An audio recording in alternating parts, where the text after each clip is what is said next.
Pada malam ni kita akan sembang-sembang berkenaan dengan hampir 400 jemaah haji terkandas di KLIA. Okey, kita lihat apa sebenarnya yang berlaku ya. Apa sebenarnya yang berlaku. Saya rujuk dari Sinar. Kedutaan Arab Saudi di Kuala Lumpur menyuarakan rasa kesal dengan berita mengenai kira-kira 380 bakal jemaah haji Malaysia terkandas di lapangan terbang antarabangsa Kuala Lumpur. Ini kedutaan Saudi pun kesal. Jadi macam mana? Apa sebenarnya yang terjadi? Ya? Sebab 2-3 hari lepas kita dengar banyak juga di media sosial yang menjelaskan ya, apa yang terjadi. Tapi kalau kita lihat di sini, sebab itu kita kena tengok apa sebenarnya yang berlaku. Ya, apakah yang sebenarnya berlaku kepada jemaah haji ini. Sebab kalau kita tak berhati-hati ya, sebab saya dapat info juga perkara yang sama mereka namakan visa Furoda. Jadi visa Furoda ni kononnya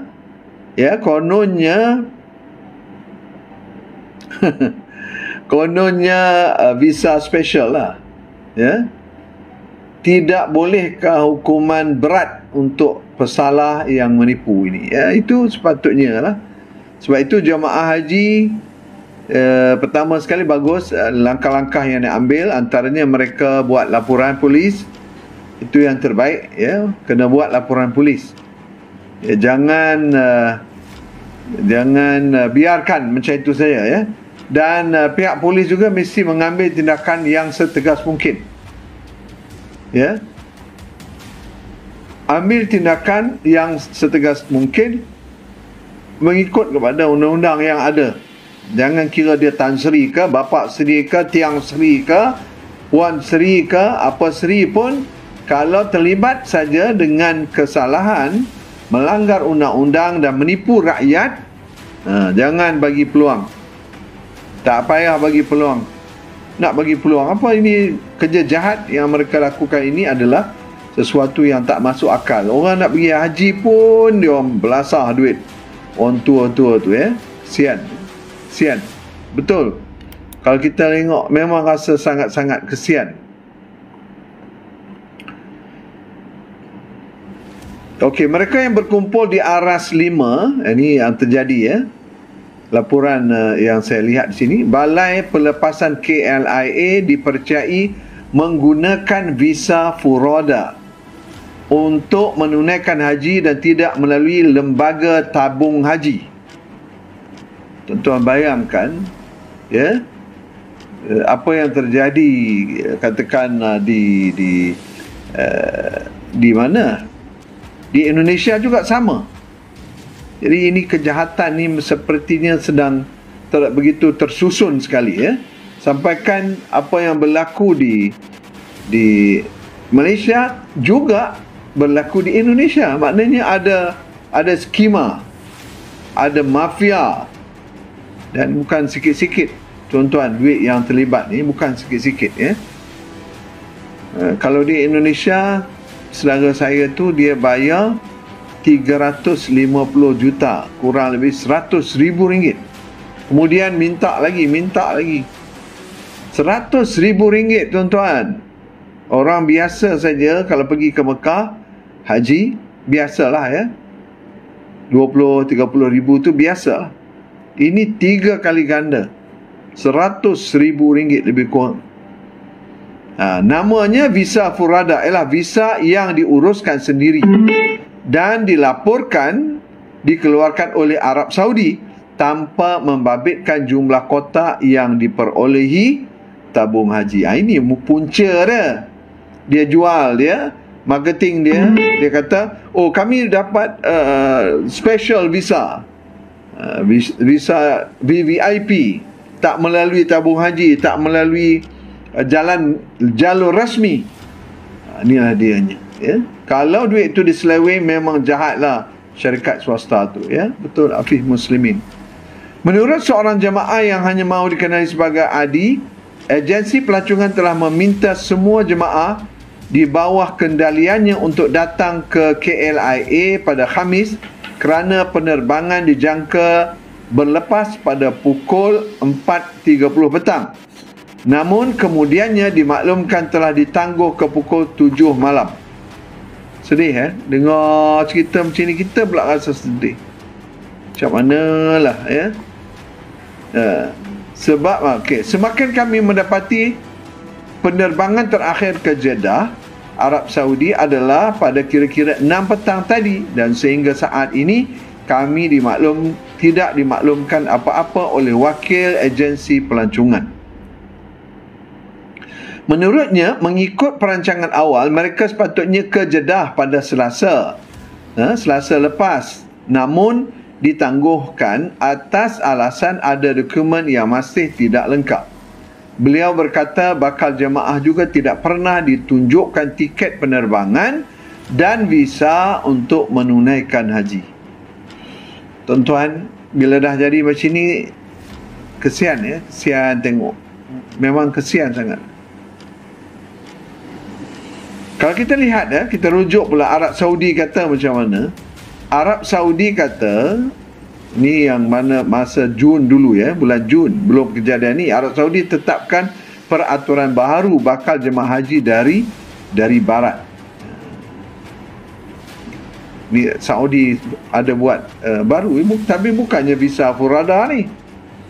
Arab Saudi mewajibkan bakal jemaah haji dari kebanyakan negara barat untuk memohon visa melalui portal kerajaan dalam talian, kata pegawai negara beraja itu kepada AFP. Ini hal orang barat lah. Tetapi yang kesian ni, orang Malaysia dan Indonesia ni. Indonesia pun ramai. Setakat yang saya tahu 450 orang. Bayangkan tuan-tuan, kalau seorang 100,000 saja, bermakna mereka cekau berapa banyak.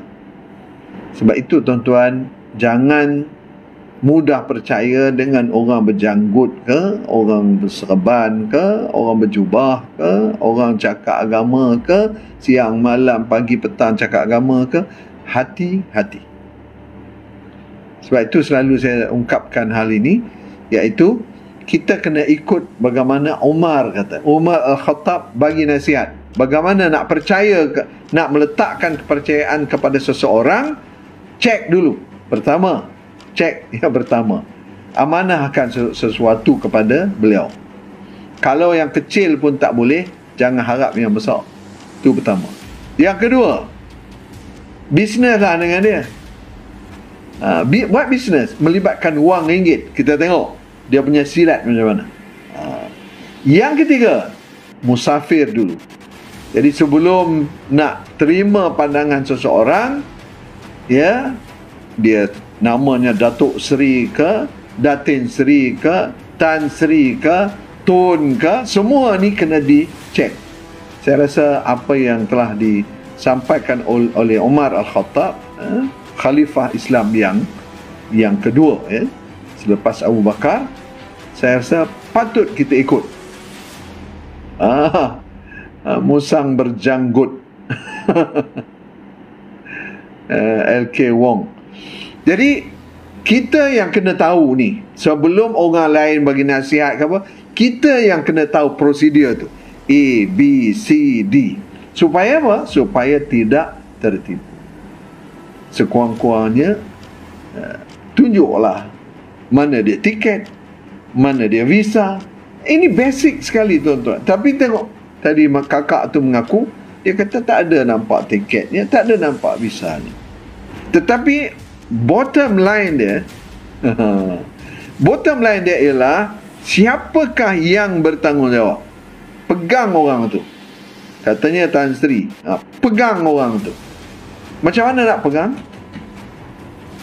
Report polis dulu. Buat laporan polis. Jangan tak apalah, kesian lah, itulah, ini. Tak ada. Buat laporan polis. Apa yang berlaku pada pandangan jamaah ni, ramai-ramai ini, iaitu sedang berlaku sedang berlaku penipuan. Okey, itu yang pertama. Yang kedua, tuan-tuan kena pastikan kalau katakan Datuk ni ke mana-mana pun informasi dapatkan, kejar dia. Tuan-tuan kena kejar dia. Pakatlah ramai-ramai, takkan tak boleh keluar belanja sikit. Tuan-tuan cari dia. Bawa semua laporan ini. Kalau dia lari ke Indonesia, buat laporan di Indonesia. Kalau dia lari dekat UK ke, lari dekat Amerika ke, lari kat Australia ke, laporan itu juga nanti tuan-tuan bawa ke sana, buat pula laporan di sana. Jangan biar tuan-tuan, jangan termakan bunyi suara janji-janji manis. Kalau kita dah nampak dia nak menipu, jangan percaya. Kalau first langkah pertama saja dia dah menipu, maknanya yang seterus-terusnya itu jangan percaya. Salahkah kita bersikap demikian? Tidak salah. Sebab untuk mengumpulkan wang sebanyak itu bukan mudah. Bukan mudah nak kumpul 100,000, nak kumpulkan 30, 40, ada katanya sampai 60,000. Bukan suatu hal yang mudah. Dan kita tak mau bagi, yes, kena cari sampai lubang cacing. So kena upah lah. Ada orang yang pakar bidang ini, buat upah mereka ni, dia akan cari. Upah mereka secara profesional, bukan gangster ni, bukan. Ada cara dia. Upah mereka ni biar dia cari.